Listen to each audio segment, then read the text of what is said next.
నిర్మాణం కానీ ఎస్పెషల్లీ మేము ఒక ప్రణాళిక కూడా సిద్ధం చేసుకున్నాం. అన్ని జిల్లాల్లోని కూడా ఒక అవేర్నెస్ క్యాంప్స్, ఒక ఫస్ట్ మనకి ఒక స్పెషల్ డ్రైవ్ ఏర్పాటు చేసుకుంటున్నాం. ఒక స్పెషల్ డ్రైవ్ కూడా women and child welfare, at the same time education department, home department కలిపి ఒక స్పెషల్ డ్రైవ్ కూడా ఏర్పాటు చేసుకుంటున్నాం. ఆ స్పెషల్ డ్రైవ్లోని కూడా ఈ గాంజా గురించి చెప్పడం ఒక ఎత్తు, ఈ చైల్డ్ అబ్యూజింగ్స్ మీద, ఈ పోక్సో యాక్ట్ మీద కూడా వాళ్ళకి ఒక అవగాహన కలగాలి. ఇప్పుడు ఫర్ ఎగ్జాంపుల్ చాలామంది ఏమనుకుంటారంటే మైనర్ గర్ల్ని తీసుకెళ్ళిన తర్వాత ఎవరు తీసుకెళ్తున్నాడో వాడి మీద కూడా పోక్సో యాక్ట్ ఉంటుంది. అది వాటి మీద కంపల్సరీగా పోక్సో యాక్ట్ డెఫినెట్గా, అంటే చాలామంది చిన్న మైనర్ గర్ల్, మైనర్ బాయ్ అయినా కూడా పోక్సో యాక్ట్ మనకి దానికి ఇంప్లిమెంట్ అవుతుంది. ఇలాంటి విషయాలు కానీ మ్యాక్సిమం ఎక్కడెక్కడ ప్రాబ్లమాటిక్ సెంటర్స్ ఉన్నాయి, టీజింగ్ని మనం అరికట్టడానికి కానీ వీటన్నిటి మీద కూడా పక్కా ప్రణాళికతో ముందుకెళ్ళడానికి సిద్ధపడ్డాం. దీనిలో భాగంగానే ఏఎస్ఆర్ జిల్లా కూడా నేను ఏదో ఒక రోజు కంపల్సరీ విజిట్ చేస్తా. అక్కడ ఎక్కడైతే ఈ గాంజా ఎక్కువగా ప్లాంటేషన్స్ ఉంటాయో అటువంటి ఏరియాస్లో వెళ్ళి ఆ గిరిజన ఫ్యామిలీస్తో నేను ట్రైబల్ వెల్ఫేర్ మినిస్టర్ మేమందరం కలిసి వెళ్ళి ఒక గ్రూప్ ఆఫ్ పీపుల్ వెళ్ళి వారికి అవేర్నెస్ క్రియేట్ చేయడానికి కూడా మేమందరం కూడా సిద్ధపడుతున్నామండి. అదేవిధంగా మనందరికీ కూడా మీ అందరికీ తెలుసు, ఈరోజు ఇవన్నీ క్రైమ్ అన్నది అరికట్టడం ఎంత అవసరమో, ఎస్పెషల్లీ మన విశాఖపట్నం సిపి గారిని కూడా ఒక ఎగ్జాంపుల్ కింద తీసుకోవాలి. మన డిపార్ట్మెంట్, వైజాగ్ డిపార్ట్మెంట్ కూడా ఎస్పెషల్లీ ఇక్కడికి వచ్చిన తర్వాత నుంచి కూడా పర్టికులర్గా ఎవరైతే కొన్ని స్పాట్స్ని ఐడెంటిఫై చేసుకొని, అంటే ఎక్కువ గంజా ఎక్కువ తీసుకుంటారు ఈ స్పాట్స్లో, ఈ టైంలో మనం వెళ్ళలేకపోతున్నాము ఆ ఏరియాస్లో కన్నా వాళ్ళు ఏదైనా ఐడెంటిఫికేషన్ ఉండి పబ్లిక్ చెప్తే కనుక అలాంటి వాటి మీద స్పెషల్ బీట్ ఏర్పాటు చేసుకొని ఆ బుషెస్ అన్నిటిని క్లియర్ చేసి ఎక్కడా కూడా అలాంటి ప్లేసెస్ లేకుండా చేసుకునే బాధ్యత కూడా తీసుకుంటున్నారు. అట్ ద సేమ్ టైం నాకు ఎస్పీస్ ఇందాక డిఐసీ గారు కూడా చాలా సజెషన్స్ ఇచ్చారు. ఈ గాంజా ఎక్కడైతే పండిస్తున్నారో వాళ్ళకి ఆల్టర్నేటివ్ క్రాప్ హార్టికల్చర్లోని, అగ్రికల్చర్లోని ఇదే టైం కాబట్టి వాటికి సీడ్ వాళ్ళకి అవైలబిలిటీలో ఉండేటట్టుగా కూడా చేయటం, ఇవన్నీ కూడా ఒక మేజర్గా ఒక పక్కా ప్రణాళికతో ముందుకెళ్ళడానికి గవర్నమెంట్ సిద్ధంగా ఉంది. ఎట్టి పరిస్థితుల్లోని కూడా గంజాయి అరికట్టాలి, గంజాయి ద్వారా వచ్చిన క్రైమ్ని కూడా అరికట్టాలని కృత నిశ్చయంతో గౌరవ చంద్రబాబు నాయుడు గారు, అదేవిధంగా పవన్ కళ్యాణ్ గారు దీని మీద స్పెషల్గా ఫోకస్ కూడా పెట్టున్నాం. కాబట్టి పర్టికులర్గా ఇన్నిసార్లు మేము దీని మీద రివ్యూస్ చేసుకోవడం కానీ, దీని మీద పర్టికులర్గా ఆఫీసర్స్తో మాట్లాడడం కానీ జరుగుతుంది. మేము కూడా ఎవ్రీ వీక్ ఒక డిస్ట్రిక్ట్ విజిట్ కూడా, నేను కూడా డిస్ట్రిక్ట్ విజిట్ కూడా వెళ్తానండి.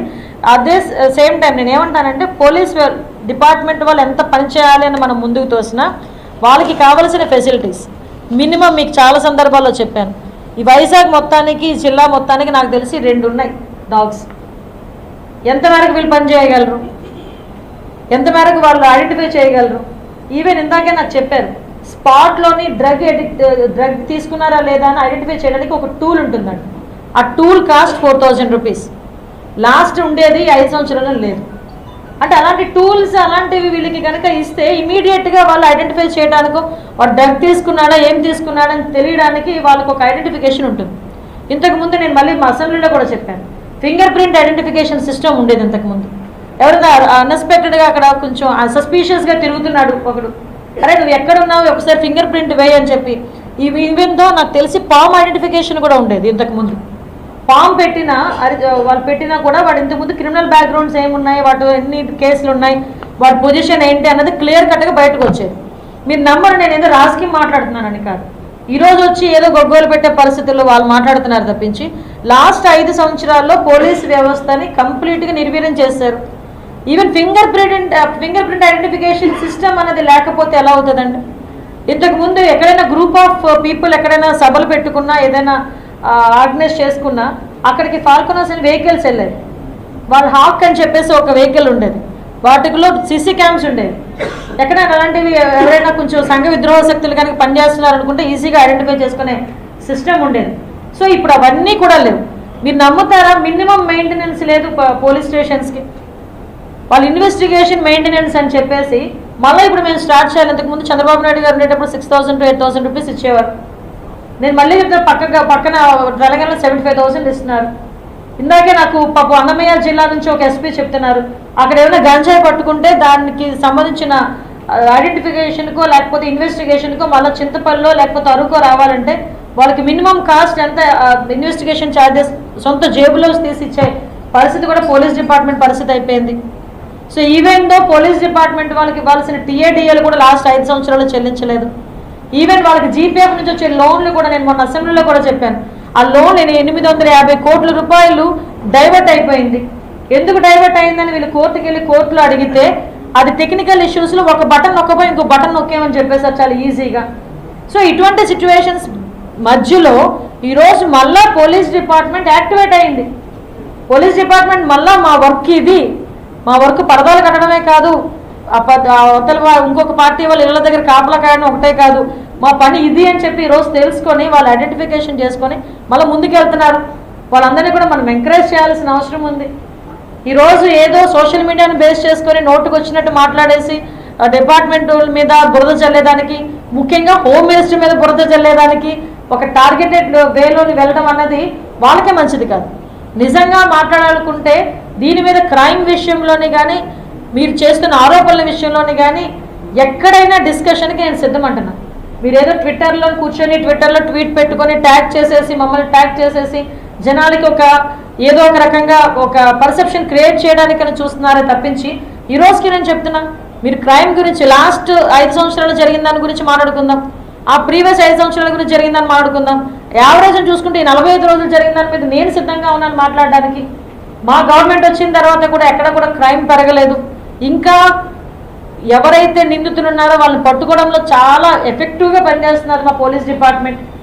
ఇమీడియట్గా రిమాండ్కి పంపిస్తున్నాం, ఎక్కడ కూడా ఒక కేసు కూడా పెండింగ్ లేకుండా చూసుకుంటున్నాం. కాబట్టి నేనేమంటానంటే డిపార్ట్మెంట్కి కూడా నేను అప్పీల్ పెడుతున్నా, పబ్లిక్ కూడా అప్పీల్ పెడుతున్నా. ఈరోజు డిపార్ట్మెంట్ వైపు నుంచి మేము ఎంత కేర్ తీసుకుంటున్నా, పబ్లిక్ కూడా కొంచెం పార్టిసిపేట్ చేయాలి. ఎందుకంటే మళ్ళీ చెప్తున్నా, 5 కోట్ల మంది జనాభాకి 50,000 మంది పోలీస్. ఈరోజు పబ్లిక్ సపోర్ట్ చేయాలి, పబ్లిక్ ఇన్ఫర్మేషన్ ఇవ్వాలి, పబ్లిక్ కూడా పార్టిసిపేట్ చేయగలిగితేనే క్రైమ్ అన్నది మ్యాక్సిమం ఎక్కడైనా మనం అందరం కూడా నివారించుకోగలుగుతాం. దీనికి కూడా పబ్లిక్ కూడా మన ప్రజలందరూ కూడా మీరందరూ కూడా పార్టిసిపేట్ చేయాలి, అర్థం చేసుకోవాలని మిమ్మల్ని అందరినీ కూడా నేను సవినయంగా కోరుకుంటున్నా. అట్ ద సేమ్ టైం ఇప్పుడు కొంతమంది కానిస్టేబుల్స్కి కానీ పోలీస్ డిపార్ట్మెంట్ వాళ్ళకి కానీ ఆరోగ్య భద్రత అన్నది 1 lakh రూపీస్ ఇస్తున్నారు. అది చాలా తక్కువ. ఎందుకంటే డెంగ్యూ ఫీవర్ మీద హాస్పిటల్కి వెళ్ళినా 2 లక్షలు అవుతాం జనరల్గా వెళ్తుంటే. సో ఈ డిపార్ట్మెంటల్ వైజ్గా వాళ్ళకున్న ప్రాబ్లమ్స్ కూడా తగ్గించడానికి, ప్రాబ్లమ్స్ అన్నీ వాళ్ళు ఏదైతే చెప్పారో ఆరోగ్య భద్రత గురించి, అదేవిధంగా చిన్న చిన్న ఈ కానిస్టేబుల్ చాలా 4-5 years నుంచి ట్రాన్స్ఫర్స్ లేకుండా ఉన్నారు, ఆ ట్రాన్స్ఫర్స్ గురించి, అదేవిధంగా ఈ వాళ్ళ ఫ్యామిలీస్ వెల్ఫేర్. మీరు నమ్ముతారా, 2018లో ఈ మెడికల్ చెకప్స్ అని చెప్పి జరిగినాయి, మెగా మెడికల్ చెకప్స్ అని చెప్పి ఫ్యామిలీస్కి, పోలీస్ ఫ్యామిలీస్ జరిగినాయి. లాస్ట్ 5 yearsలో ఒక మెడికల్ చెకప్ కూడా లేదు. ఫర్దర్గా పాపం పోలీస్ డిపార్ట్మెంట్ వాళ్ళకి ఈ ప్రెజర్కి ఈ షుగర్స్ అని, బీపీస్ అని, హార్ట్ స్ట్రోక్స్ అని విపరీతంగా వచ్చే పరిస్థితి.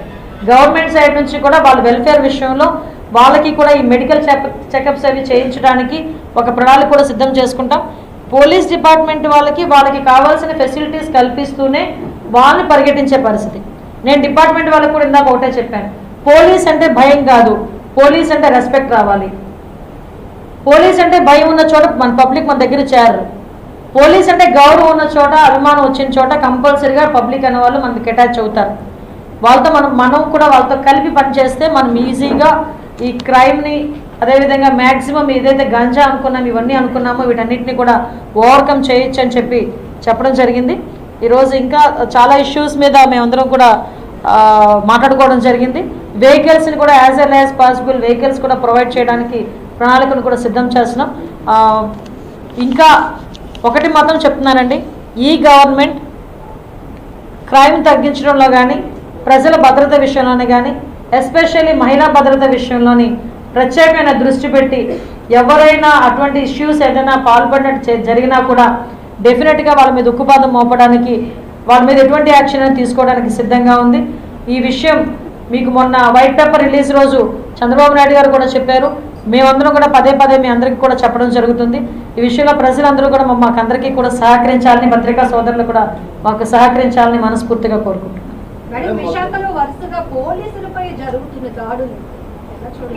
గంజాయి అమ్మా, నేను పర్టికులర్గా చెప్పాను కదా, గంజాయి మత్తులో నిన్న కూడా పాపం ఒక వైఫ్ అండ్ హస్బెండ్ ఇద్దరు గొడవ పడుతుంటే ఫోన్ చేశారు, వెళ్ళి వాళ్ళిద్దరిని విడిపించే కార్యక్రమంలో అవతల భర్త విపరీతంగా తాగేసి ఆ తాగిన మత్తులో పోలీస్ అని కూడా తెలియట్లే. విషయం ఏంటంటే ఎంత మత్తులో ఉన్నా పోలీస్ సైరన్ విన్నా, పోలీస్ డ్రెస్ చూసినా అలర్ట్ అవుతారు. జనాలు. అటువంటిది కూడా అలర్ట్ అవ్వలేని పొజిషన్స్లోని వాళ్ళు మత్తులోని మునిగి తేలే పరిస్థితి కనిపిస్తూ ఉంది. దీని మీద కూడా వాళ్ళకి అందుకే మొన్న ఒకసారి గంజా మత్తులో ఒక చెయ్యి ఇరిగిపోయింది ఒక కానిస్టేబుల్కి, మళ్ళీ నిన్న కూడా అదే జరిగింది. డెఫినెట్గా అటువంటి జరగకుండా చూసుకునే బాధ్యత కూడా మేము తీసుకుంటాం.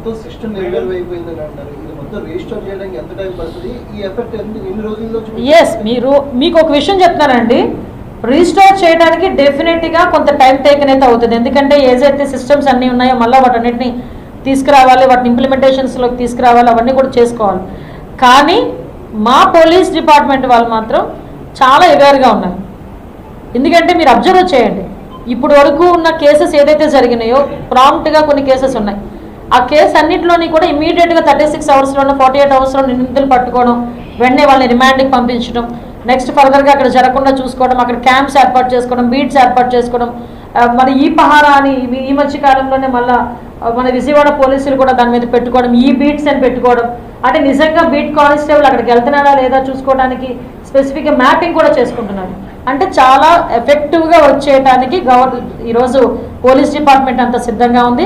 వీళ్ళకి కొంచెం యాడ్ ఆన్ ఏదైతే ఉన్నాయో, ఈ ఫింగర్ ప్రింట్ ఐడెంటిఫికేషన్ అనేవి, ఈ స్పాట్ ఐడెంటిఫికేషన్, డ్రగ్ ఐడెంటిఫికేషన్ అనేవి, ఇలాంటి టూల్స్ కనుక ఇస్తే వీళ్ళు ఇంకొంచెం ఎఫెక్టివ్గా పనిచేస్తారు.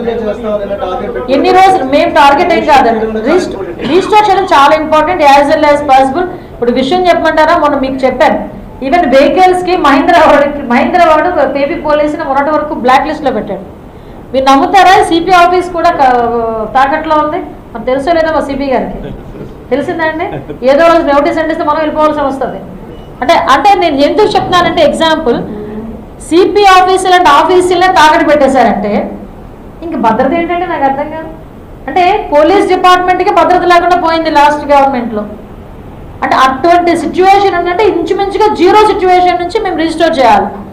దీనికి కొంచెం టైం పడుతుంది. టైం పట్టిన దానికి కూడా నేను ఇందాకే చెప్పాను, మా దగ్గర మెన్ ఉన్నారు, పోలీసు ఉన్నారు, వాళ్ళందరూ ఏ ప్లేసెస్లో ఎప్పటి నుంచి ఉన్నారు, వాళ్ళందరినీ కూడా తీసుకొస్తాం, వాళ్ళందరికీ కూడా పని కల్పిస్తాం.